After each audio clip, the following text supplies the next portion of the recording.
दिमाग में पैनिक आ गया। हमारी इंडस्ट्री में पैनिक माहौल हो गया, फ़ोन बजने लगे। नमस्कार दोस्तों।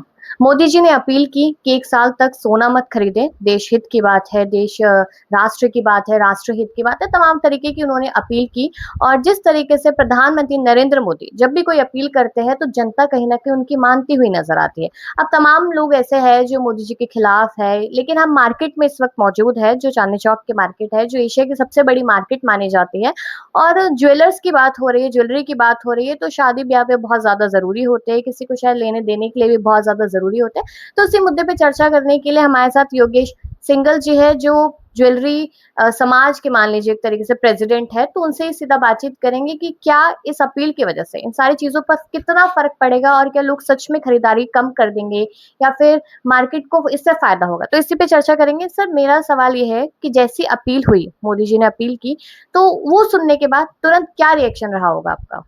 देखिए, एकदम से दिमाग में पैनिक आ गया। हमारी इंडस्ट्री में पैनिक माहौल हो गया, फ़ोन बजने लगे।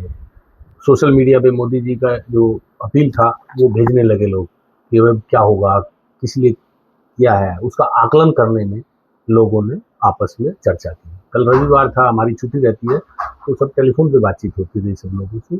उसके बाद कल हम बाज़ार में आए और आज मंगलवार का दिन है, बाज़ार खुला है। वैसे तो अगर हमारा अभी थोड़ा-सा बाज़ार मंदा चल रहा है फिलहाल में, लेकिन मोदी जी की अपील का असर तो हमारी इंडस्ट्री पे होना ही है, क्योंकि लोग बहुत सीरियसली लेते हैं, बहुत इज्जत करते हैं मोदी जी की। और ये एक जो अपील की है, इसके पीछे उनकी मंशा है फ़ॉरेन करेंसी को बचाना। जो फ़ॉरेक्स रिज़र्व है, वो कहीं न कहीं हमारा घटता जा रहा है, आयात बिल बढ़ता जा रहा है।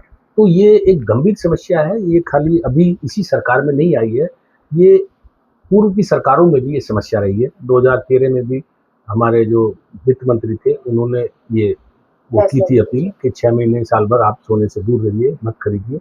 लेकिन जो है ना, इस समस्या को अगर हम देखना चाहते हैं तो इम्पोर्ट और एक्सपोर्ट, इम्पोर्ट हमारा ज़्यादा है और एक्सपोर्ट कम है, तो उसके बीच का जो डिफरेंस है उसको करंट अकाउंट डेफिसिट बोलते हैं।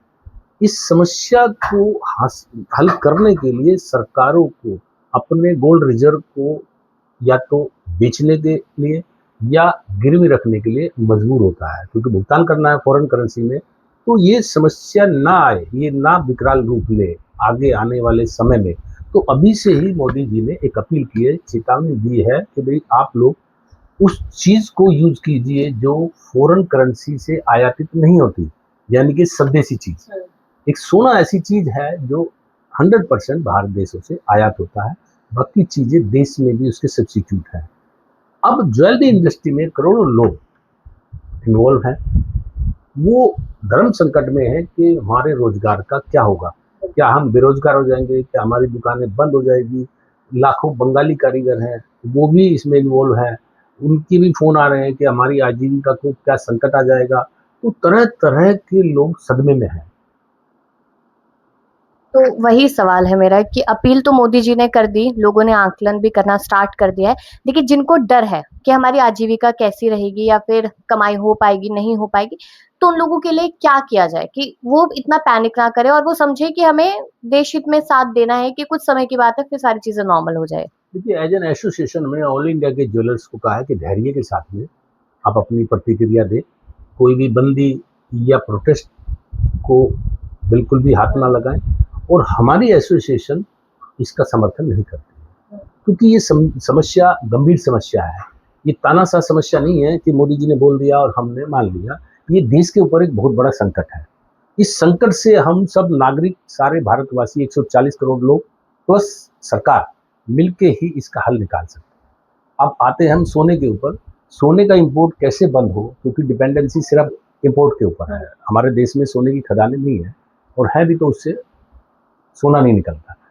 तो अब इसका इंपोर्ट बंद होने का एक प्रपोजल हमारी इंडस्ट्री ने पहले भी दिया था, क्योंकि ये समस्या जब भी इंपोर्ट का बिल बढ़ता है और एक्सपोर्ट कम होता है, अभी हमारा एक्सपोर्ट भी गिरा हुआ है, क्योंकि खाड़ी देशों में युद्ध होने के कारण से एक एक्सपोर्ट पे भी थोड़ा सा लगाम लगी है, अब इंपोर्ट बढ़ा हुआ है।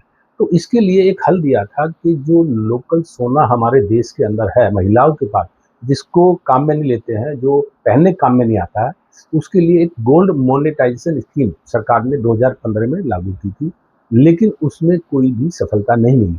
तो हमने एक नया प्रपोजल दिया है कि भी ज्वेलरों को इसमें शामिल करके इस स्कीम को दोबारा से लॉन्च करें, ताकि रिसाइकल में सोना कन्वर्ट हो जाए। महिलाओं का जो पुराना सोना पड़ा है, उनको कॉन्फिडेंस में लेके सरकार के पास जमा कराएं और उस सोने पे ब्याज भी दें। तो महिलाओं की एक तो इनकम भी बनेगी, दूसरा सरकार की भी इनकम बनेगी। सरकार उस सोने को गोल्ड लोन के रूप में ज्वेलरों को ही वापसी दे सकती है। ये फंड देश के विकास में भी लग गया और गोल्ड का जो आयात का बिल है वो भी खत्म हो गया और गृहिणियों को अपनी ज्वेलरी खरीदने में भी आसानी हो गई। तो सारी चीज़ों का निवारण ये स्कीम है। अगर सरकार इस पे ध्यान देगी तो ये संकट बहुत आसानी से निकल जाएंगे हम इससे, और देश भी खुशहाल रहेगा। लेकिन अभी भी लगातार जो मिडिल क्लास है या फिर थोड़ा अपर मिडिल क्लास है, वो लगातार यही कहते हैं कि अभी प्रेजेंट में सोने का जो भाव है वो आसमान छू रहा है पूरी तरीके से। अगर साल भर खरीदारी नहीं होती है और उसके बाद खरीदारी करने के लिए कोई मार्केट में निकलता है, तो उसकी पॉकेट पे कितना असर पड़ेगा एक आम जनता के?